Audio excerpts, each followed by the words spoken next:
Counter action করবে কি করবে না সেটা শেখ হাসিনার নির্ভর করে। কিন্তু আমি বলতে চাচ্ছি যে কথাটা, শেখ হাসিনার এই যে তার স্মার্ট মুভমেন্ট, এটা তো অনেকের চেয়ে বেটার। আপনি বলেন পলায় গেছে, আপনি বলেন ভেঙে গেছে, তুরস্ক ঢুকে যাওয়ার না আজকে আসবেন না, কিন্তু তার তো এই যে হামাস এন্ড ইসরায়েল, হামাস কি ধ্বংস হয়ে গেছে? ইসরায়েল ধ্বংস করতে পারছে হামাসকে? এত কিছু করার পরে হাজার হাজার হামাসবাসীকে হত্যা করার পরেও আজকে কি হচ্ছে? লোক নিরাপদে বাইরে আছে, জেলেও নাই, হত্যা হয় নাই, নিহত হয় নাই। কাজে any day Awami League officially can declare আমরা এক্সিস্টিং আছি। এখানে শেখ হাসিনা অলরেডি কন্ট্রোল শুরু করে দিয়েছে, করে বলে দিয়েছে যে আমি পদত্যাগ করি নাই। সে করুক, করছে, আবার বাংলাদেশ মানুষ বুঝবে আগামীতে, আগামী দিনে বুঝবে। কিন্তু সে তো বেঁচে আছে, সে ধ্বংস হয়ে যায় না, সে তো এর মতো চসিস্কুর মতো কিল হয় নাই, সে তো সাদ্দামের মতো কিল হয় নাই, সে তো ওই এর মতো ধ্বংস হয়ে যায় নাই। সে তো অলরেডি স্মার্ট গেম খেললা রিট্রিট করে চলে গেছে, এবং রিট্রিট করছে কি দিয়া? বাংলাদেশ সরকারের মেশিনারি ব্যবহার করে। বাংলাদেশ সরকার, এবং শুধু তাই নয়, তার 100 জন নেতার মধ্যে 95 জন নেতাকে সে সেভ করে নিয়ে চলে গেছে। অল বিএনপি নেতারা, যারা আওয়ামী লীগের নেতারা, টপ র্যাঙ্কিং নেতারা, কজনকে আমরা ধরতে পারছেন? এই ব্যর্থতার কথা আপনি কেন বলেন না? কজন ধরতে পারছেন আপনি? তার মানে শেখ হাসিনা ইজ ওয়াইজলি এবং ক্লেভারলি, স্মার্টলি, সে শুধু নিজে সরে যায় না যুদ্ধক্ষেত্র থেকে, সে তার সকল সাঙ্গ ভাঙ্গ থেকে সরায় নিয়ে আসছে এবং নিয়ে এসে চলে গেছে। এখন ফিরে যাচ্ছে কারা? ফিরে যাচ্ছে সরকারি কিছু কর্মচারী, ফিরে যাচ্ছে কিছু অফিসার, পুলিশের, আর্মির, প্রশাসনের। কিন্তু রাজনীতিবিদরা তো সরে গেছে। আর জেলা পর্যায়ে দেখেন আওয়ামী লীগের কোন নেতার কাছে এখনো আপনারা যান নাই। উপজেলা পর্যায়ে কোন নেতা বিন্দু পেয়েছেন? 300 এমপির মধ্যে বুধ আপনারা এই পর্যন্ত 30 জন এমপি কে ধরেন নাই, অ্যাকশন নেন নাই। তার মানে কি? এগুলো সবকিছু জট করেন না। ফলে শেখ হাসিনা রিট্রিট করেছে, এবং আগামী দিনে আসতে পারবে কি পারবে না সেটা আমার বিবেচ্য বিষয় না। কিন্তু শেখ হাসিনা আসার চেষ্টা করার ক্ষমতা তো রাখে। সে তো এমন একটা অবস্থানে আছে যেখান থেকে আজকে 5 মাস 6 মাস চলে গেল, ইন্ডিয়ার কাছে একটা কথা বলাতে পারলেন না যে ঠিক আছে আপনারা দেখেন, যদি বিচার হয় দেখবো, সহযোগিতা করবো। সে বলছে সে আমাদের মেহমান, সে আমাদের সাথে থাকবে। যেমন তিব্বতের মেহমান দালাই লামা আছে, থাকবে। সে পরিষ্কার বলে দিয়েছে থাকবে। থাকার পরে সে আবার তার কাউন্টার অ্যাকশন করবে কি করবে না সেটা শেখ হাসিনার নির্ভর করে। কিন্তু আমি বলতে চাচ্ছি যে কথাটা, শেখ হাসিনার এই যে তার স্মার্ট মুভমেন্ট, এটা তো অনেকের চেয়ে বেটার। আপনি বলেন পলায় গেছে, আপনি বলেন ভেঙে গেছে, ঠিক আছে, আপনি কনসোলেশন পাইলেন, কিন্তু সে তো তার যুদ্ধক্ষেত্র থেকে সে রিট্রিট করতে পারছে, সে তার পরাজয়টাকে এড়াইতে পারছে। সে তো পরাজিত হয় নাই, সে সরে গেছে। You can't say she is defeated. সরে যাওয়াকে আপনি পরাজয় মনে করছেন না? যে ছাত্রদের আন্দোলনে টিকতে না পেরে আমরা তো যুদ্ধে শিখছি 4টা জিনিস। ছাত্রদের আন্দোলনে টিকতে না পেরে উনি চলে গেছেন, সে রিট্রিট করছে, খেয়ে যেতে পারেননি। সে তো পরাজিত হয় না, রিট্রিট করছে। সে তো টিকতে পারে নাই আপনি মনে করছেন। তাহলে পরাজয় কিভাবে হতো? আপনার কাছে আমার প্রশ্ন, তাহলে আপনি কিভাবে হলে পরাজয় মনে করতেন? পরাজয় কাকে বলে? পরাজয় তো she has to be confined, she has to go to jail, তাকে আটক করতে হবে। আপনি আটক করতে পারছেন তাকে? উনি তো সেই সুযোগ দেয়নি, উনি তো তার আগে সুযোগ, সেটাই তো তার দক্ষতা, সেটা তো সে করতে পারছে। আপনি বুকার মতো তাকে ছেড়ে দিচ্ছেন, কার বুকামে? সে কি দৌড়ে গেছে? সে গাড়ির বাইরে থেকে সেনাপ্রধান তাকে বাঁচিয়ে দিল, মানে এই দেশের সেনাপ্রধান বাঁচাক, যেই বাঁচাক, সে অর্ডার দিছে, হেলিকপ্টার আসছে, সে সেনাবাহিনীকে অর্ডার দিছে আমি হেলিকপ্টার আনো, এয়ারফোর্স অর্ডার দিছে, এয়ারফোর্স হেলিকপ্টার আনছে, সে হেলিকপ্টারে তার বোন টোন সব পরিবার নিয়ে উঠছে, সে হেলিকপ্টার ফ্লাই করে গেছে, সে ফ্লাই করে ঢাকা শহরে ঘুরে দেখছে কি হচ্ছে, দেখে সে বলছে ঠিক আছে আমাকে চলে যাবো ইন্ডিয়াতে, আমি ব্যাক ক্যাম্পে চলে যাই, আমি ব্যাক ক্যাম্প থেকে আমি আবার যুদ্ধে আসবো। এটা তো যুদ্ধে এলাও।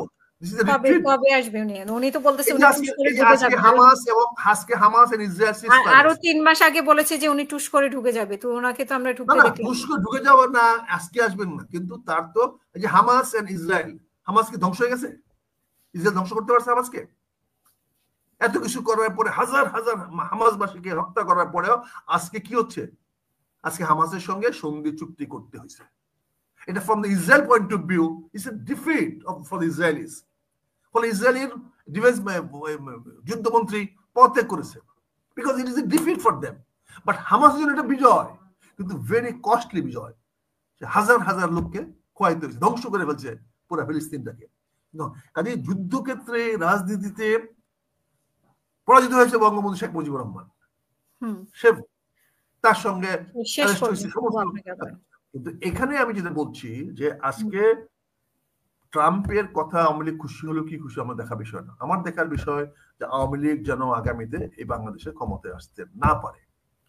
এটা হলো আমার পলিটিক্স, আমি করব।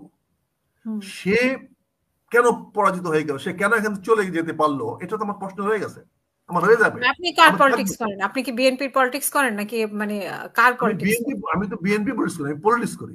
বিএনপি বলে কোনো বিএনপি আমার পার্টি, বিএনপি পলিটিক্স করে না, বিএনপি পার্টি। আমার পলিটিক্স বিএনপি ধারণ করে, বিএনপি আমার পলিটিক্স করবে, আর ধারণ না করে আমি আমার পলিটিক্স করতেছি। এখানে তো বিএনপির পলিটিক্স বলে কিছু, পলিটিক্স তো বাংলাদেশ, আমি বাংলাদেশের রাজনীতি করি, আমি এখানে রাজনীতি করি, আমার কথা বলি, আমার মানুষের কথা বলি, আই রিপ্রেজেন্ট পিপল। আমি তো জনগণের ভোটে 2 বার নির্বাচিত হয়েছি, পরাজিত হয়েছি হাজার হাজার ভোট পেয়ে, এবারও পরাজিত হয়েছি হাজার হাজার ভোট পেয়ে। জামানত বাজেয়াপ্ত হয়েছে সেটা সরকারের ইয়ার কারণে, যেহেতু তারা জাল ভোট দিয়ে গেছে। কিন্তু আমার তো হাজার হাজার ভোট আছে, আমাকে তো লোক ভোট দিয়েছে, এরা তো বাংলাদেশে বেঁচে আছে, আগামী সুযোগ পেলে হয়তো আবারও ভোট দেবে। কাজে আই রিপ্রেজেন্ট পিপল, আমার তো পলিটিক্স আছে। আমি তো প্রার্থী হিসাবে, আমি তো ইন্ডিভিজুয়ালিও দেখেছি যে আমার ইন্ডিভিজুয়ালি আমার ভোট আছে কিনা, আমি দেখছি ইন্ডিভিজুয়ালি আমার ভোট আছে। আমার এলাকাতে আমি মেজরিটি এখনো এনজয় করি, আমি ভোট, আমি ব্যক্তি না, আমি আপনার মতো একজন মানে ইয়ান, আমি কাজে আমি বলছি, আমি আবারও পরিষ্কার করতেছি, আপনাকে পরিষ্কার করে দিচ্ছি, আওয়ামী লীগ খুশি হলো কি না হলো আমার দেখার বিষয় না। আমি একজন জাতীয়তাবাদী শক্তি হিসাবে আওয়ামী লীগ আমাকে অত্যাচার করেছে, বিভিন্ন ভাবে আমাকে করেছে। আমরা আওয়ামী লীগকে বোঝানোর চেষ্টা করেছি, হিতে বিপরীতে আন্দোলন করার চেষ্টা করেছি, পারি নাই। বৈষম্য ছাত্র আন্দোলন ইন ডিসগাইজ আন্দোলন করে তাকে হটাইছে, আমি তাদেরকে ধন্যবাদ দিই। এবং আপনি তো আপনার টেলিভিশনে বলছি যে 1 দফা আন্দোলন ডাক দেন, আমি আসি, বলিনি আপনি এখানে 1 দফা আমি আন্দোলন, কিন্তু আমি কোটা বিরোধী নাই। কোটাতে আমার মুক্তিযুদ্ধের কোটা আমি বিশ্বাস করে থাকতে হবে, এখনো বিশ্বাস করি মুক্তিযুদ্ধের কোটা থাকতে হবে। কিন্তু বৈষম্য বিরোধী আরেক জিনিস, আমি সেখানে বলছি সরকার পতন ডাক দেন, আমি আসি। এখনো আমি মনে করি আওয়ামী লীগকে আমি আসতে দিতে চাই না, আমি রাজনীতিতে তাকে পুনর্বাসন করতে চাই না, তাকে প্রতিহত করতে হবে। কিন্তু সঙ্গে সঙ্গে আমার ভুলে গেলে চলবে না যে আওয়ামী লীগ এখনো সেই শক্তি রাখে বাংলাদেশের রাজনীতি হস্তক্ষেপ করার মতো, কারণ সে এখনো বেঁচে আছে এবং নিরাপদে বেঁচে আছে, এবং তার কমপ্লিট মেম্বার অফ পার্লামেন্ট নিয়ে বেঁচে আছে, কমপ্লিট ক্যাবিনেট নিয়ে বেঁচে আছে, এবং আওয়ামী লীগের টপ লিডারদের নিয়ে বেঁচে আছে। ফলে Awami League as a party still exist.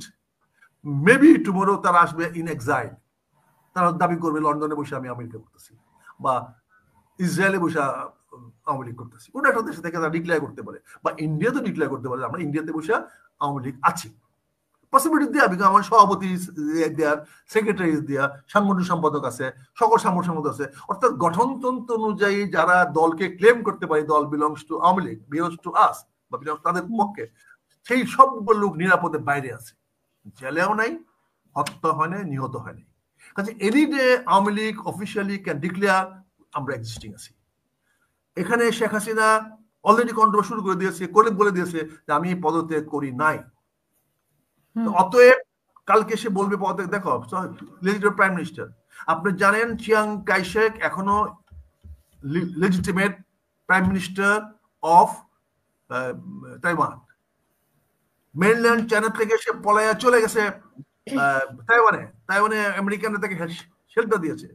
সে কিন্তু মেইনল্যান্ডের প্রাইম মিনিস্টার হিসেবে মারা গেছে, সে দাবি করে গেছে প্রাইম মিনিস্টার। কারণ আগেই মকসুদুং টেক ওভার করার আগ পর্যন্ত সে বেজিং এ সে প্রাইম মিনিস্টার ছিল।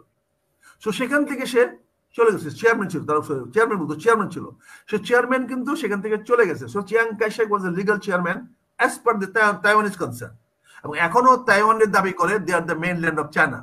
কিন্তু চায়না তো পরাজিত হয়েছে, চায়না তো বের করে দিয়েছে। কাজেই আমি ইতিহাস থেকে বলি আপনাকে, এখানে আপনার এটা চিন্তা করে দেখবেন, এটা ছেলেদের বাচ্চাদের প্রশ্ন না, প্রশ্ন হচ্ছে প্রবাবিলিটি, রিয়েলিটি, বাস্তবতা কি হইতে পারে আগামীতে। আপনি মানবেন না তো মানবেন না, তো অনেকেই মানে না, কিন্তু আবার মানবি না কেন, মানতে হবে, এটাও তো অনেক করায়।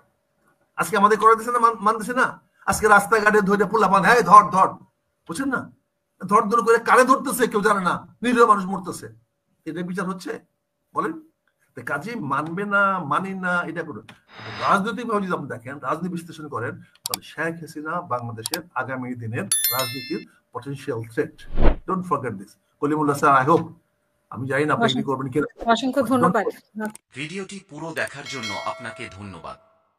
চ্যানেলটি সাবস্ক্রাইব ও লাইক কমেন্টস করে পাশে থাকুন।